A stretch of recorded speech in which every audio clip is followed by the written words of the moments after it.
right, 15, 16, hopefully half hour only here. So valence electrons, a lot of this is review from our earlier stuff. So valence electrons, I think on the exam, and I'm going to give more details to you guys than I've given all the last 2 days just because you're here. So I know, I'm thinking there's a question about valence electrons. What are they? They're the outermost electrons, or they're in the outermost energy levels, something like that I'm remembering. So how do you figure out how many electrons there are, that should say, in an atom, such as hydrogen, calcium, carbon, nitrogen, neon? I think I asked probably 5 questions, just how many valence electrons are there in each of these. So pull up the periodic table here. I guess the examples don't really matter, but let's say I choose sodium. How many valence electrons would sodium have? 1, because it's group 1. Or how many valence, I know this is a question, how many valence electrons are in any noble gas? So there's like, I'm asking 2 questions in one. If you don't know the first part, you don't know the second. So in the periodic table, where are the noble gases? They're the last column here. So these are your noble gases. What group is that in the representative elements? 8. And remember, I don't think I covered that today. Your representative elements are the S block elements and the P block elements together. Okay. These are transition in the middle, and these are intertransition metals. Yeah. So all these elements would be 2 electrons. The middle we don't deal with for valence electrons.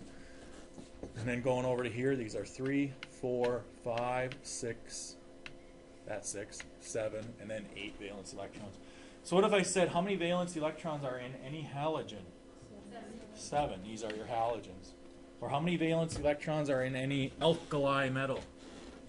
1. That's the alkali metal. And then alkaline earth metals, there would be 2 valence electrons. So I'm pretty sure I asked a couple of those. What if you had oxygen? How many valence electrons? 6. And then you got to be careful with, because it can seem like the same thing. What if I say oxygen? What charge would oxygen likely have? I'm going to put 6 as a charge, because I know some people are going to say 6 because they're thinking valence electrons, but you got to read the specifics, be real careful. So what charge would oxygen likely have? Well, it's to gain 2 electrons to be like neon, so it would be O2 minus. Or what charge would magnesium likely have? 2 plus. How many valence electrons does magnesium have? What charge would carbon likely have? It doesn't have a charge, okay? So boron, aluminum, gallium, those are like 3 plus charges. And then these are 3 minus, 2 minus, 1 minus. And at the end, what charge would a noble gas likely have? No charge. Okay, so really, really, really, I know it's going to be hard for a lot of people. If you're here, you're probably not going to just skip out after an hour and say good enough. But take all the time you have to really look over things, double check things. If you're one that likes to go fast, and then take a half hour to double check stuff. If you want to slow down, and then come back to stuff. Okay? So now we've got valence electrons taken care of. We basically did number 2 here, ionic charges. We talked about all that. Really keep these 2 things separated. What's the difference? A monatomic ion means 1. You don't really have to know that. It's in there, I know, but monatomic, mono means 1. So 1 element ions, because there's going to be something coming up called polyatomic ions that you don't have to know yet. Pseudo-noble gas electron configuration. Remember, that's the element that something is trying to be like. So for example, yep. So here we are again. My pen will work. So for example, good question. What element is oxygen trying to be like neon in terms of electron configuration? Why is it trying to be like neon? To attain an octet of electrons, or valence electrons, or a noble gas configuration. Okay? So that's all that really is. I mean, I could get a few questions from that, I know, but then number 4, symbol and charge for an ion with noble gas electron configuration. We basically did that. If it's oxygen, which was O, for example, what is it going to do? Gain 2 electrons, we said. So its charge is 2 negative. The biggest thing, if you've been struggling with that, on the right side of the periodic table, you get negative ions. On the left side, you get positive ions. 5, the charge of an ion given the number of protons, neutrons, and electrons. What is the charge of a particle having 4? This is an example. So let's say you have 9 protons, 10 neutrons, and 10 electrons. What is the charge? The big thing is these neutrons have no charge, so I'll call it N naught, no charge. Protons, remember, are P plus, so they're positive. Electrons are E negative. So you have to compare the electrons and the protons. There's 9 protons, 10 electrons. There's 1 more electron here. So what's the charge of this species? 1 negative. I could ask, and I'm pretty sure I got a question like this, what element is this talking about? What element is this talking about? It seems like a difficult problem, but it's not. The big thing is it's 9 protons. What element has 9 protons? Fluorine. So that's talking about fluorine. Okay? Is it fluorine, the atom, or is it fluorine, the ion? It's the ion because it has more electrons. It has a charge. So this would be F1 minus. Okay? So that's a good question. So let's move on here.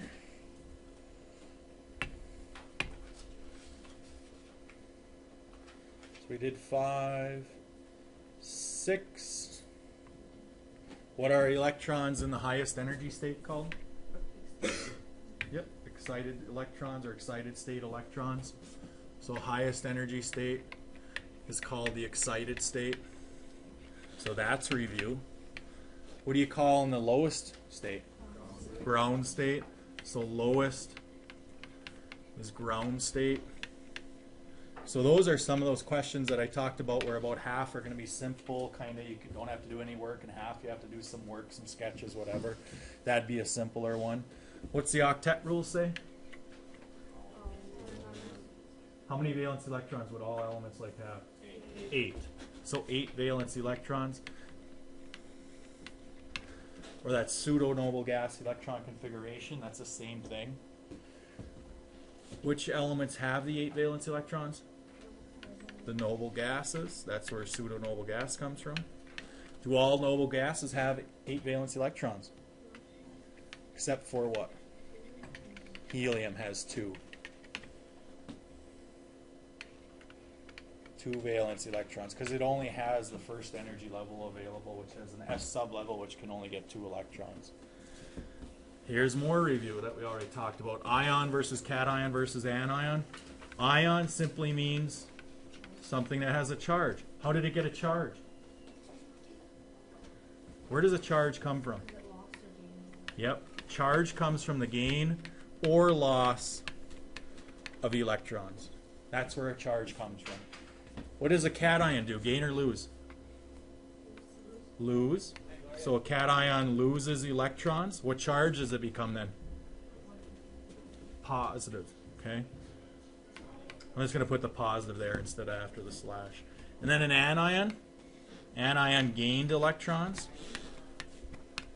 So its charge gaining negatives is a negative charge. What side are the cations on the periodic table?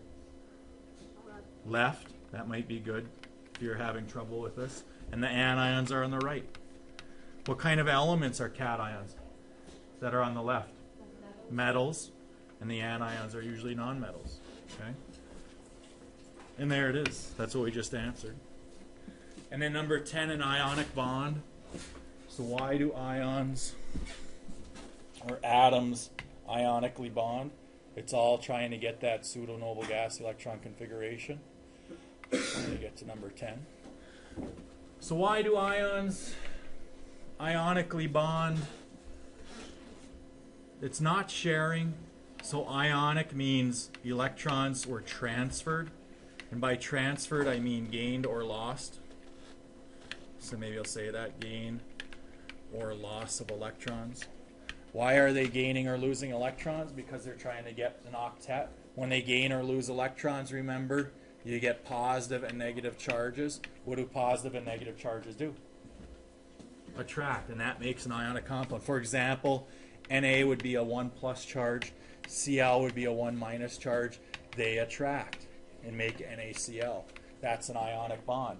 If you just look at NaCl, and I know I do this on the exam, and I know it's the last 3 questions, and I'll have the same 3 answers on the last 3 questions. Say it's NaCl, say it's Ag and Cu, and let's say it's N and Cl. Out of these 3 choices, which would be an ionic bond? It's NaCl. NaCl is ionic. Why is it ionic? Just looking at it. It's a metal bonded to a non-metal. That equals ionic. So that's like something fancy. Yep. So I know there's 3 questions. Which of the following would be an ionic bond? You would pick NaCl. And I don't know what the answers are, but it's something like that. And I know it's the last 3 questions. I remember it. I wrote it yesterday. Okay. How about Ag and Cu together? What kind of elements are those? Just look. You don't even have to know what they are. Look where they are. Ag is 47, Cu is 29. This is a metal, silver, bonded to a metal. What kind of bonding is that? Metallic. Yep. So that's metallic bonding. What's another phrase that we said about metallic bonding? C of mobile electrons. Just be aware of that. You don't even have to explain it or anything really. Just be very, very aware of it that the C of mobile electrons is in metallic bonding, 2 metals. And then the last choice, N and Cl. Remember, a symbol can only be 1 capital or a capital and a lowercase. So we're looking at N bonded to Cl. N, nitrogen, number 7, is a non-metal. Chlorine is a non-metal. Non-metal bonded to non-metal is what kind of bonding? Covalent.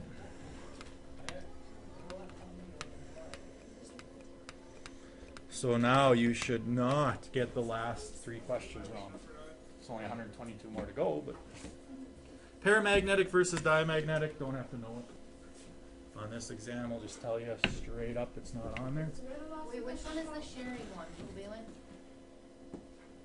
Yep. So covalent means sharing, not... Yep. Let's add that actually. What are the last 2 questions asking? Like what the bonds are? What kind of bond is it? Oh. Covalent, ionic, or metallic? And I think I give answers like this. And the one question is which of the following would be covalent, which of the following would be ionic, and the last So it's question all may the be which of same the following. answer? It's all the same answer, I believe. Are you not giving it? No, it's not the same answer. These answers are the same choices every time. But then it's going to be the same. Oh. Yeah. So covalent, that's actually good because that's sounding familiar. Covalent involves what with electrons? Sharing electrons. So electrons are being shared. In sodium chloride or ionic bonding, what's happening with the electrons? Transferred. And in metallic bonding, what's happening with electrons? It's basically this, that C of mobile electrons, which is basically, might as well put it because for some reason it's seeming familiar that it might be on there. It's cations with free-flowing valence electrons. It might just say electrons, but sorry, that's scribbly there, but I have a hard time writing. Okay? You're not going to give us a periodic table. You are getting a periodic table. That one's coming down. And then you're getting a periodic table, but you got to remember about the periodic table is that the names aren't on it. So you have to be aware of the names. I think there's about 5 questions where you have to know the name of the element or the symbol or vice versa. 3 of them I asked straight up. For example, what is the chemical symbol for sodium? Na. I'll give you a list. I'll put S on there. It's not S. How many elements? So basically you're giving us a sheet of You're supposed to know 40. I'm telling you, you better know about, there's like 5 out of that list of 40. So I would tell you that you probably should know sodium. Might want to write it down, which is Na. You probably should know, I think tungsten would probably be a good one. We never even used it, but I'm just going to check who That's really, just like a random. I'm just throwing it in there. Who studied that list of 40? Or who came after school for health? Tungsten is what? W. It's on there. I'm pretty sure it's on there. It is. pretty sure. We had it October 12th. Yeah. It's in that list of 40. Or What was in the back of your book. The very last page of your book. Table A40. Elements to Yeah. Or carbon. What's its symbol? What are people going to pick? Ca, which is calcium. So watch out for things like that. I'm going to try to get you. I know you have to know potassium. I know for a fact. the K? It's K. What are people going to likely pick? P. What is P? Phosphorus. That one seems familiar. What's pH? Nothing. There is no. I think it's US. So those are some of the more O, oxygen, N. Pretty sure that's on there as well. Okay. The diatomic molecules, there's 7 of them. What are they? Brinklehop. Brinkelhoff. I don't get the point of those things. I don't know if it's whatever. That's just how they exist. It's how they exist at room temperature. So all the elements on the periodic table, it's just individual elements. You can have them be. These elements, naturally, it's not Br, it's Br2, where there's 2 of them bonded together. Or I2N2, Cl2, H2, O2, F2. Know those 7. I'm pretty sure the question will be which of the following, and watch for this, which of the following is not a diatomic molecule? Or which of the following is? Watch for the is or the is not. Paramagnetic, diamagnetic, I said you don't have to know. Pi bond versus sigma bond, you don't have to know. Are we doing 12 and 13? Why did you put V Think- on the quiz? That's What's that? To screw you up. See who really knew it? Wouldn't it be VE, that valence electron, or just valence? I didn't do 12 or, ooh, I didn't. 12, ooh, we gotta talk about that. 12 and 13, good job. So 12 and 13, covalent bond. Why do atoms covalently bond? To achieve octet. What do? They share electrons to get the octet. A covalent bond, I think there's a question something like a single covalent bond, which would be how many dashes? A single covalent bond can best be described as, are electrons being transferred or shared? Shared if it's covalent. How many if it's a single? 2. What if it said a single covalent bond can best be described as blank pair of electrons being shared? 1 pair or 2 electrons. So basically no single, double, and triple. I know that was one of the questions for sure. A single bond is 1 dash, or how many electrons? 2. How many pair? 1 pair. And then of course this is 4. This is 2 pair. Yeah. I'm teaching right now. Yeah. All right. Bond dissociation energy then? What does dissociation mean? Separate or break. So it's bond breaking energy. So you had a question on your quiz that you just got back today, except for first hour because we didn't have time. So it's the amount of energy, know the definition, the amount of energy required to break a bond. Okay?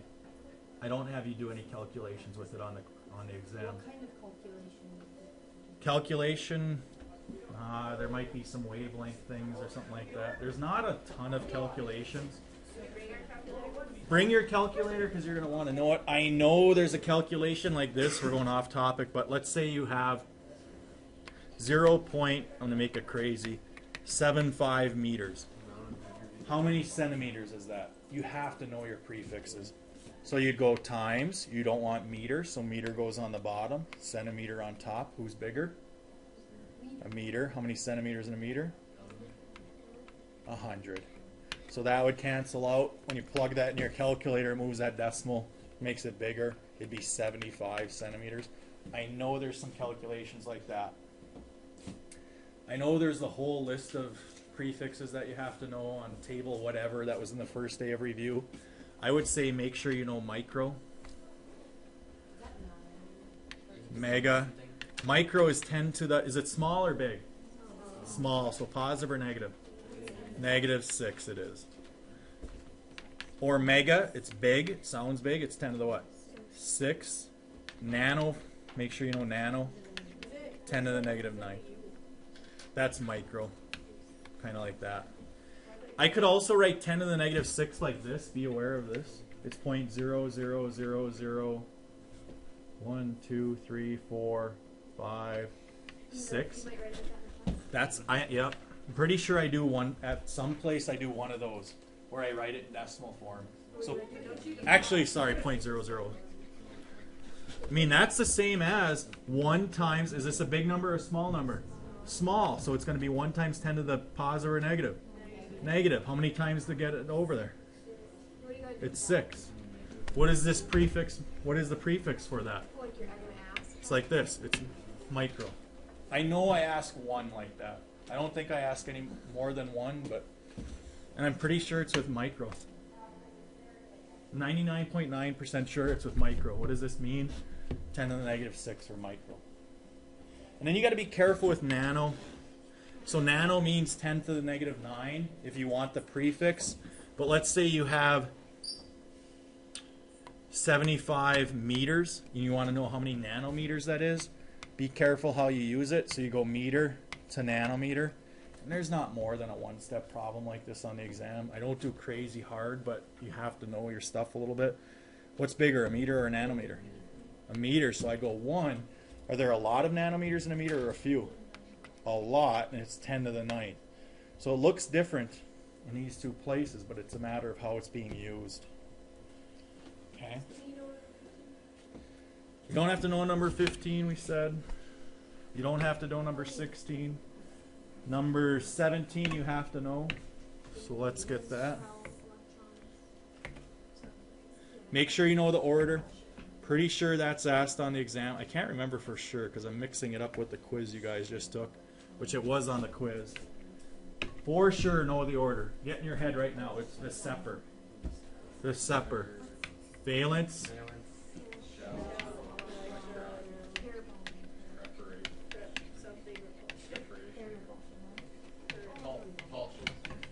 Electrons are both all negatives, so they repel.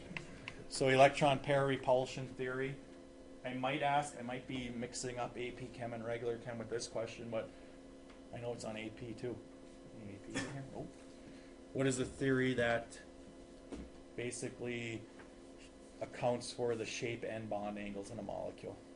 VSEPR, or valence shell electron pair repulsion.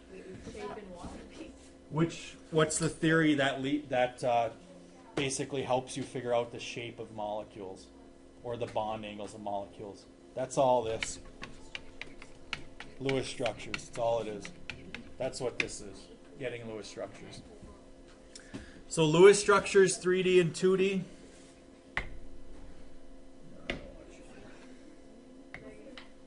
Oh, go away. What's that? You don't have a lot of these Lewis structures, do you? Because these are like Overall charges, I hate those. Yeah. There's about wait, are we gonna get to use those little things? No. Like the, oh. I think there's about half a dozen. On what? I think there's a half a dozen questions with all this stuff. Are you going to have to draw things out? No. But yes. We don't have to have like the molecular. So what I'm saying is I'm not going to have a chart with write the 3D Lewis structure, write the polar, non-polar, write the shape. I'm going to have what is the shape of the water molecule. Some of you might know it. Some of you are going to have to draw it out. I would say everybody should draw it out. Is it polar or non-polar overall? I don't do anything with is the bond polar or non-polar. I don't do anything with that. So you're not getting that table from page 405. So what I will do, let's do a couple examples. We'll, Are you doing with the London dispersion thing? Oh, yep, You have to know that. I do ask that. Pretty sure I asked that. Now I might be mixing up with AP Chem, but I'm pretty sure. What kind of forces overall are there?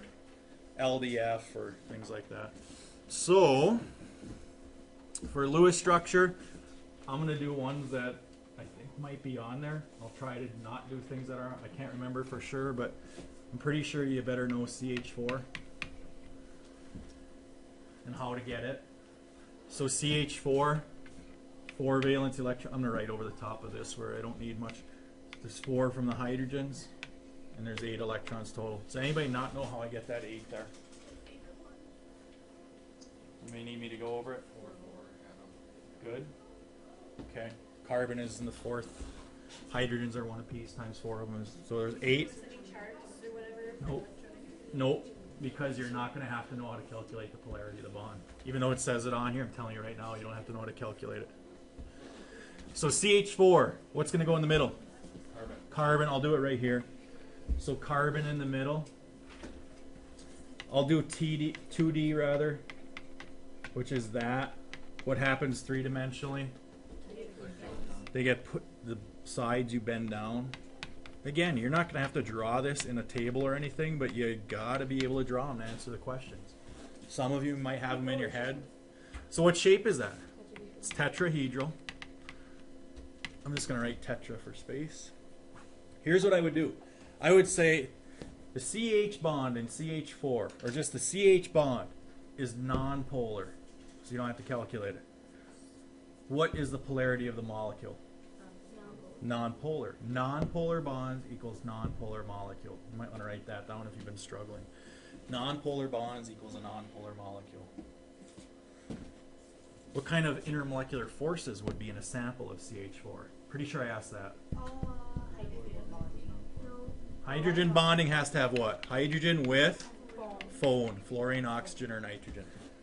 I know that shows up on the exam. Not necessarily just like this, but you have to use it, and we'll get there. So there, so it's LDF. Because nonpolar bonds means a nonpolar molecules, which means only LDF forces are possible. Wait. You better know water. What's that? How come dipole? Because it's a nonpolar bond. There's no charges set up on here. So this, H2O, 2 electrons, 6 electrons. Who's going in the middle? O. A lot of people have been putting H in the middle and 2 O's on the side. Doesn't work. So you get H, you get H. Here's all your electrons. What shape does that end up being? It bends down. Everything bends. So it's H, O, H. And then I tell you the OH bond is polar. Well, what's more electronegative, O or H? O, you have to know how to do that. It's further to the right. So the arrow would go towards the O. Partial negative on the oxygens. My pen's coming out of alignment here. And there it is. Now, polar bonds. What happens to this O if those are two people pushing?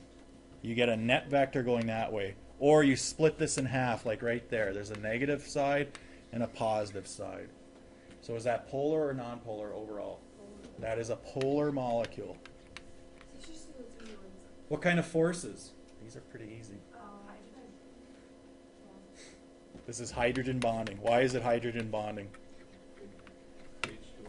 Because it has hydrogen with either fluorine, oxygen, or nitrogen. There's oxygen. One more easy one. Since you want easy ones on the exam, here's another easy one you should be aware of. Nitrogen, how many valence electrons? 5. 3 is 8. Nitrogen in the middle. I'm running out of room here. So when you draw it, you'd probably do this unless you have it memorized. And that's what the 2D Lewis structure looks like. What do these electrons on top do to the electrons down below? Push them down. So the 3D structure looks like this.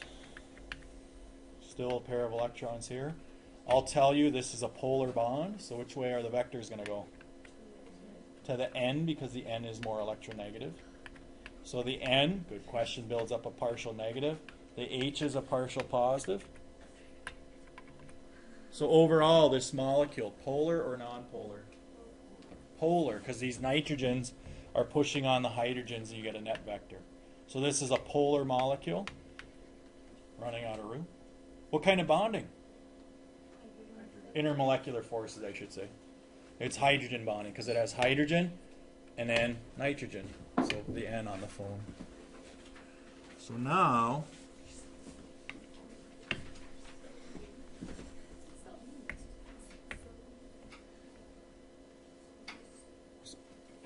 so we did partial charges, we did vectors, we did molecular shapes, some easy ones. Polar versus non-polar versus ionic bonds. Let's try trigonal planar. Trigonal planar would be like, That's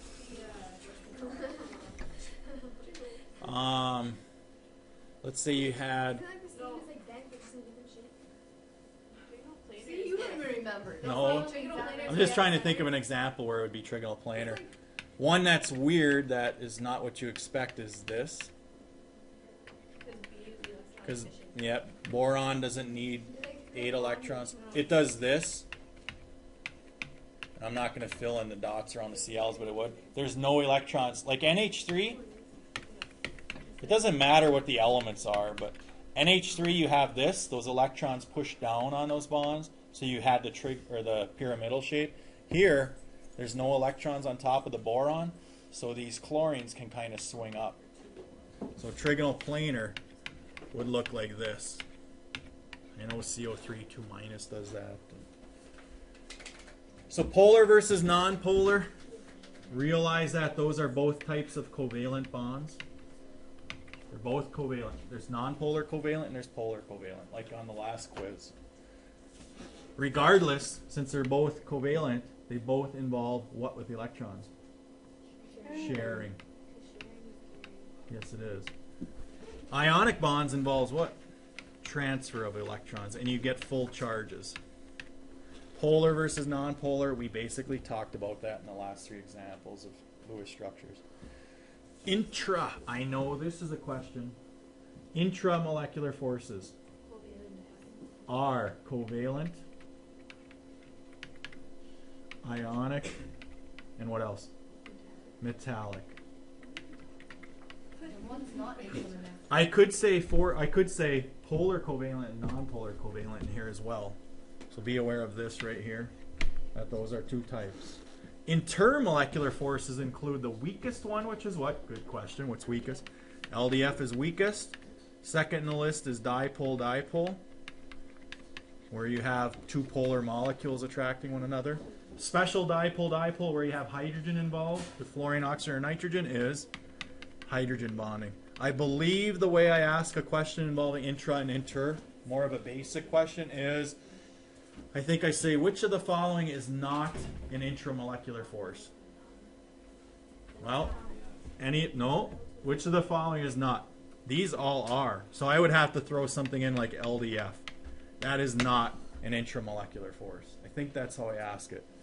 Or I might say, which of the following is not an intermolecular, and I might throw covalent in here or something like that. You say, nope, not covalent, and circle it. So watch out for the is or is not again. Okay? Wait, so covalent is non-metal.